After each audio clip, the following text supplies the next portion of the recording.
Ieškote premium klasės nekilnojamo turto Palangos centre, bet atsisakote eiti į kompromisus dėl kainos bei kokybės? Jeigu jums svarbu turėti asmeninę ramybės oazę, pačioje kurorto širdyje ir tuo pačiu padaryti protingą investiciją, kuri uždirbtų grąžą ištisus metus, atkreipkite dėmesį. Šiandieninė rinka pajūryje diktuoja griežtas sąlygas. Dažnai mokama nuo 10 ir netgi iki 18 tūkstančių eurų už kvadratinį metrą prestižinėje vietoje, o gaunamos tik betoninės sienos ir mėnesius trunkantis galvos skausmas ieškant meistrų. Kitas kraštutinumas – nekilnojamasis turtas pievose, be jokios infrastruktūros. Ten nuoma ir gyvenimas verda tik kelis vasaros mėnesius, o žiemą viskas tiesiog sustoja. Tačiau yra gerokai racionalesnis sprendimas – visiška ramybė vienoje labiausiai vertinamų Palangos vietų – zonoje tarp Birutės parko, Basanavičiaus gatvės ir jūros bangų, kur galite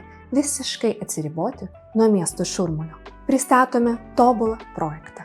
Šiame pastate įsigijate visiškai premium lygių įrengtus apartamentus nuo 7600 eurų už kvadratą. Apgalvota viskas – nuo itališkos keramikos iki šildomų grindų ir vėdinimo sistemos. Jums nereikia sukti galvos ir nereikia eikvoti savo laiko. Negana to, tai dviguba nauda – investicija į jūsų asmeninio poilsio kokybę bei solidžią nuomą. Miesto centre nuoma aktuali visus metus, o atvykstanti publika vertina tikrą kokybę. Savaitgaliais renginių metu šioje zonoje net ir už 1000 eurų parai rasti padorių apartamentų yra tikras iššūkis. Kadangi naujų statybų plotų centre praktiškai nebeliko, o projektavimas kartais ir vystymas šioje paveldo zonoje gali trukti net iki 10 metų, laisvų butų skaičius tikrai sparčiai mažėja. Todėl šio turto vertei lemta tik augti.